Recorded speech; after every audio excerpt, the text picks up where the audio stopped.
Саат жок байке. Байке, негизи биз дагы кошсок көтөрөргө дейсиз го, бирок мындай сизди аябай мындай эң мындай түрткөндө мындай кыйналып калган эң оор салмак кайсыл сизге мындай эң кыйынычы?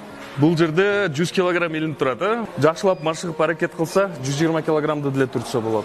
130-140 килограммды деле түртсө болот. Бирок эң кыйын салмакты айтайын менин.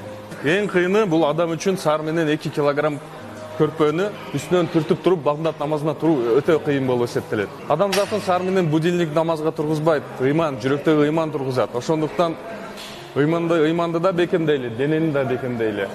Саар менен 2 килограмм көрпөнү түртүп турган адам 200 килограммда түрткөнгө кудурети жетет. Силер билесиңер да, күчтүү мусулман менен күчсүз мусулмандын айырмасы өтө чоң болот. Ошондуктан биз денени да чыңашыбыз керек, ыйманды да чыңашыбыз керек.